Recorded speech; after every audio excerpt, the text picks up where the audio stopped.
Speaker, pundit, and New York Times best-selling author featured in the Netflix documentary, Get Me Roger Stone.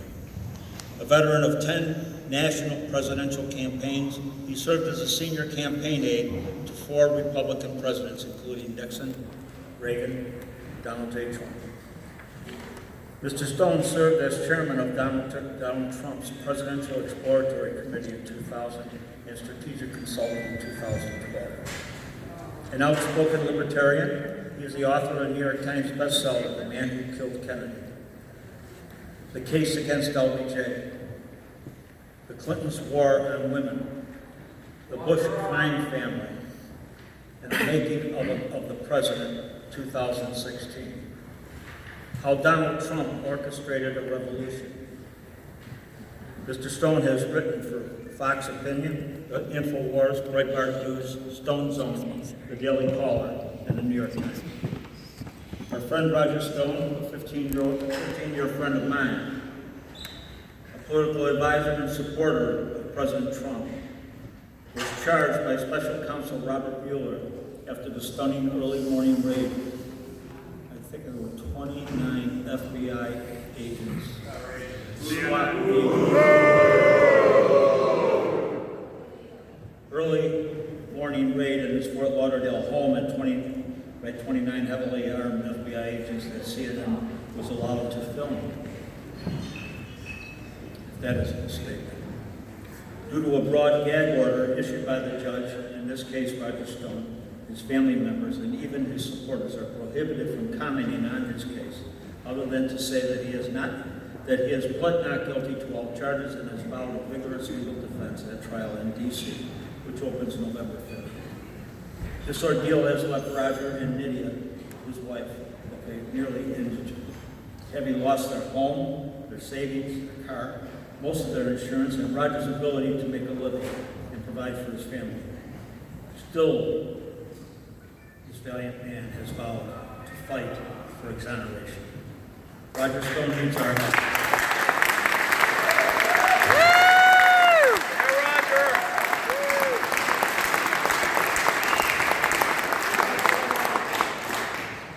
Roger needs our help.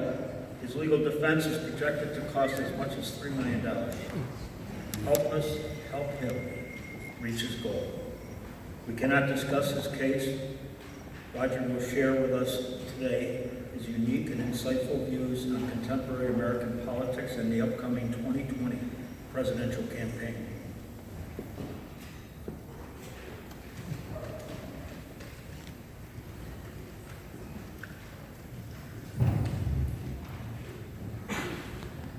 Roger's not going away. Roger is a fighter. He has an inner strength that I haven't seen in many men. Many years ago, I was considering running for governor. And I was somewhat versed in Roger Stone and his political prowess. And I very honestly wanted to meet him, and I wanted to get his opinion about me running for governor in the state of New York. I flew to New York, I went to his apartment, and I noticed as I sat down, he invited me to have a seat, and he's unbuttoning his shirt. I said, oh boy. Buttons his shirt, pulls his shirt down, he turns around, and he shows me his bag, on which is a full Let's see it, Roger. head of Richard Nixon. If you did not hear that, it's Richard Nixon on his bag.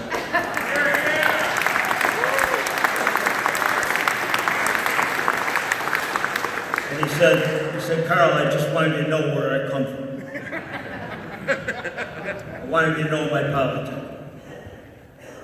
And yes, he gave me great advice. He says, you're nuts.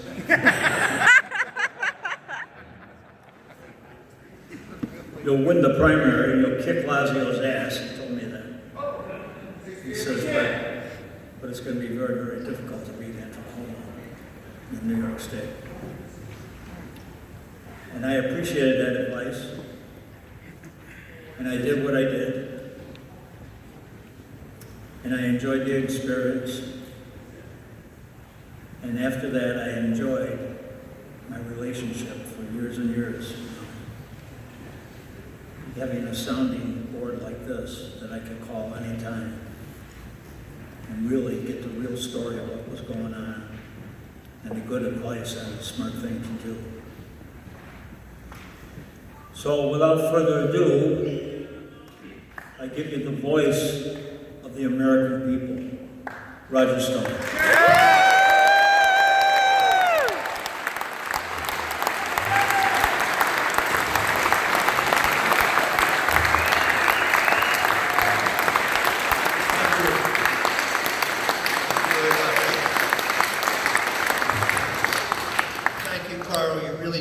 Dress up for me.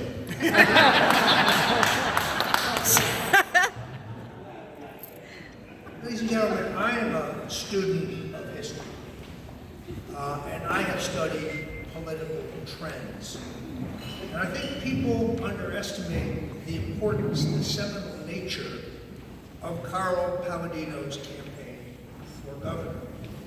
Because just as Goldwater's defeat laid the groundwork for the political realignment that would ultimately elect both Ronald Reagan and Donald Trump, Carlo Palladino's thrashing of the Republican establishment in the state was a precursor to the takeover in a hostile manner of the Republican Party by Donald Trump and laid the groundwork for that.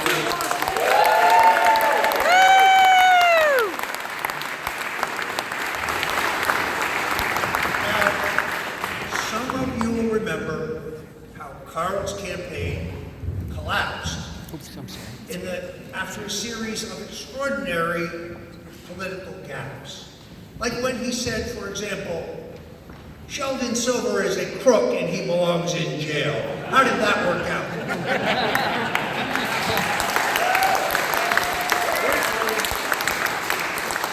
Or when he said Dean Skelos is a thief and he belongs behind bars.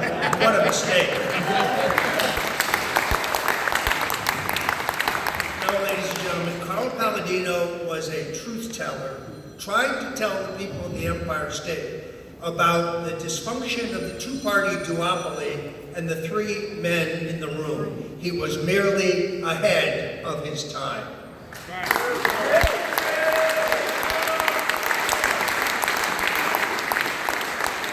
And when the Republican establishment in this state was lined up behind Jeb Bush, who had the courage and the fortitude and the energy and the organization and the vigor to put together an operation to get the New York State delegates for President Donald J. Trump, why, it was our friend Carl Palladino.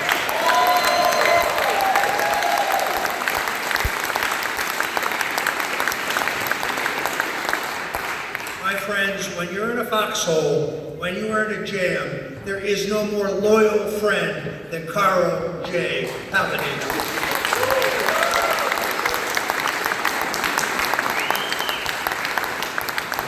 I appreciate so much what he has put together tonight. And I want to talk to you tonight about the coming presidential election and how I see it.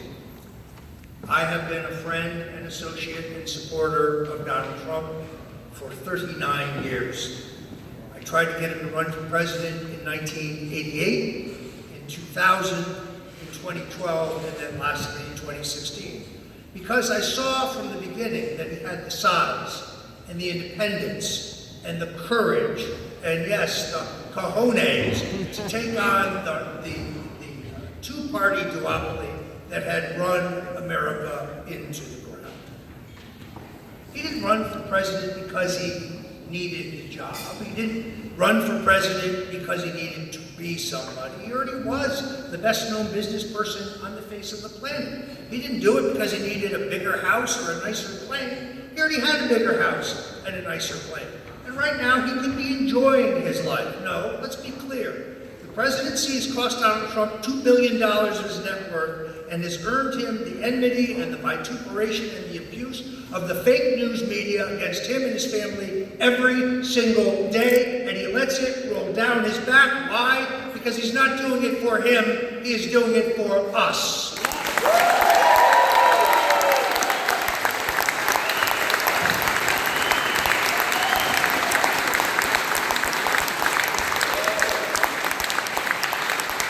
He has had the courage to take on a deeply corrupt political establishment, yes, rooted in both parties, which had brought us endless foreign war where our inherent national interests were not clear.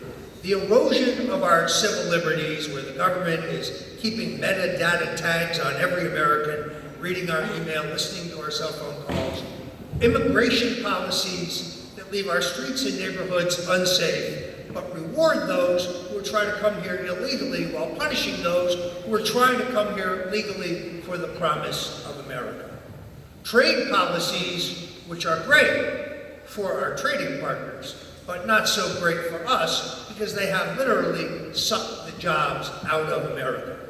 And most importantly, a stagnant economy with anemic economic growth, where kids who get out of college have to move back in with their parents because there were no jobs. And what's happened? It's there for all to see, but the fake news media doesn't want to talk about it. They don't talk about the 6 million plus new jobs created. They don't talk about the more than 650,000 manufacturing jobs that have returned to America. Yes, Barry Obama, he did have a wand to wave. It was called cutting taxes and regulation. It worked for JFK, it worked for Ronald Reagan, it works for Donald Trump, and it is working for America.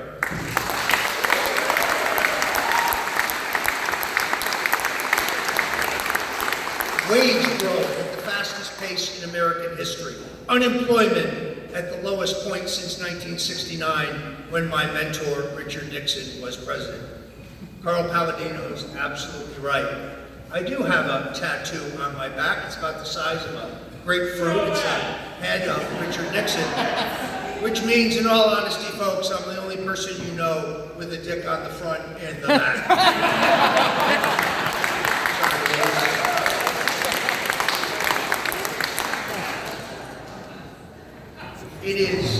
It is a great honor to be here tonight and talk to you about the 2020 election.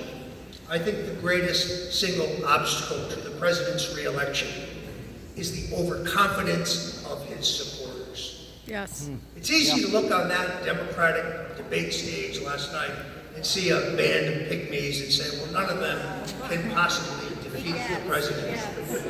But when the Democrats figure out which socialists they're going to nominate, the fake news media will close ranks behind that nominee, and we will be in for one of the most bruising, difficult, uphill fights in American political history.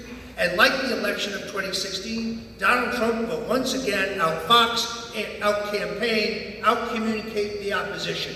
The problem is not with the president. I have enormous confidence in his capability as a communicator, as a campaigner. No, the issue lies among us, his supporters. Overconfidence breeds defeat. Yes. Let no one think this is a pending landslide. Let no one believe it is a walk in the park. Let no one believe it is a cakewalk. We must be ready, and we must work as hard in 2020 as we did in 2016.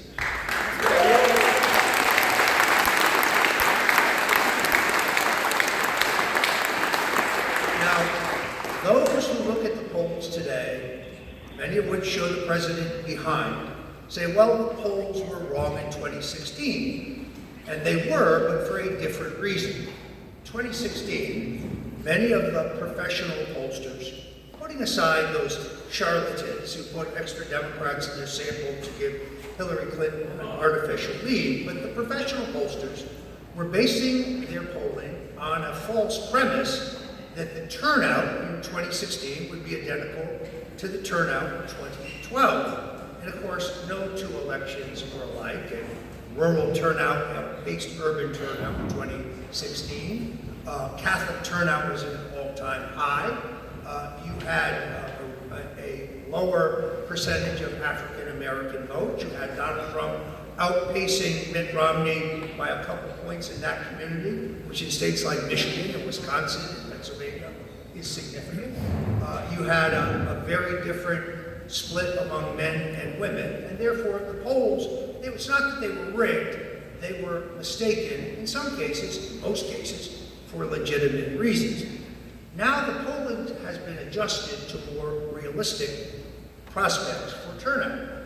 And as you might expect, with the mainstream media pounding abuse on this president and his family day in and day out, ignoring all of his incredible accomplishments and focusing on the minutia of his tweets, he is behind, but he is no place is he hopelessly behind.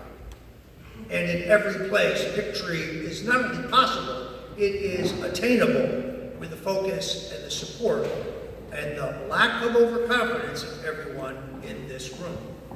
Now, there are a couple obstacles to the president's re-election I want to hit on very quickly. The first one, and the most dangerous one, is the issue of internet censorship. See, in 2016 was the first year that the rise of an alternative, robust alternative media based in the internet gave the president a platform with which to compete with the fake news media, ABC, NBC, CBS, and yes, CNN. And now, MSNBC. with the mass censorship of conservatives and Republicans and Trump supporters and libertarians and just non-liberals on Facebook, on Twitter, on Instagram, by Google, we are taking away the platform from which the president and his supporters can mount the counterattack. Donald Trump is the greatest single counterpuncher in American politics and American political history, but not if he doesn't have a platform. And while they may not censor the president, although we're not even sure about that, because he is likely to be shadow banned, when they tell us he's reaching 12 million, is it really 16 or maybe it's 20? But it takes away our ability to amplify what he says. I'm glad to see the state attorney generals finally moving against the monopolistic antitrust practices of Google, but it's time for the Justice Department to take action and break up this wall of censorship. Yeah.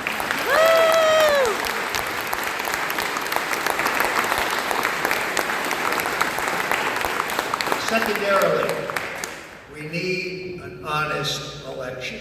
Yes. We need an election in which only those who are eligible to vote can vote.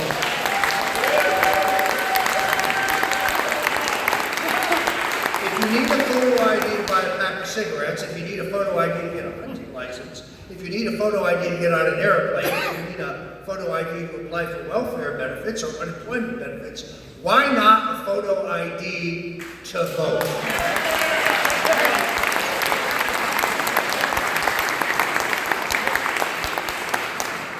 Now, I'm constantly asked, which Democrat do you want to run against?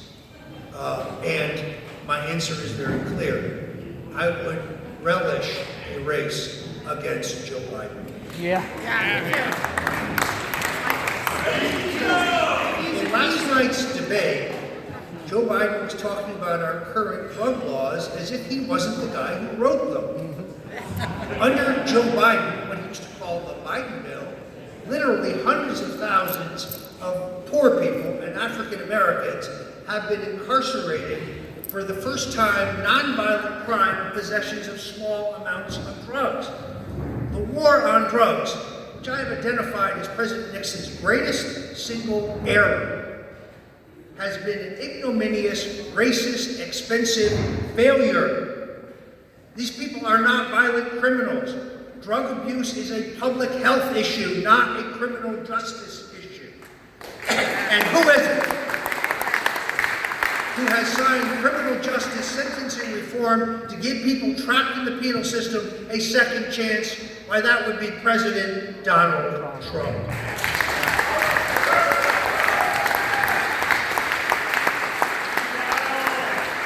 Then there is the epic rainmaking for his son's business in Ukraine and China. Or perhaps it's his creepy tendency to touch the women and children who are not members of his family. No, I don't think that he is the most formidable in the field, but frankly, I think he might be, tarnish the thought, too conservative to get nominated in today's Democratic Party. And therefore, I urge you to look at the rest of this field, specifically Senator Warren, who I think is on the rise. She is enormously talented, she is very clever, she's very quick on her feet, and she has an amazing ability to conceal her socialist radical agenda. She can sound like a populist. She wants to break up Google. I want to break up Google. She doesn't like the big banks. I don't like the big banks. But make no mistake, it's the same old redistributionist phenomena that lost the last election. She is better organized than the other candidates in Iowa and New Hampshire. I think she is the candidate to watch. And then there's Bernie Sanders. Bernie's campaign was amusing 4 years ago, but now it's tired. He comes across as a cranky, angry old man. But he said it last night, and I kind of caught it and thought about it. For many years, he was the chairman of the Veterans Affairs Committee in the U.S. Senate. Really? The treatment of our veterans today is still a national disgrace. Where were you, Bernie? When our veterans go homeless, when they can't find food, when they can't get medical attention, where were you, Bernie? No, I think it is over for the socialism from Vermont. Now, I want to finish because you're standing. I only have about another hour more to speak. I want to finish on this note. My mentor, President Nixon, famously said, "A man is not finished when he is defeated. He's only finished when he quits." And that one cannot appreciate the majesty of the highest mountaintop unless one has been in the deepest valley. My friends, I appreciate your support in being here tonight. I appreciate your interest in my remarks. I'm going to be signing books and selling t-shirts.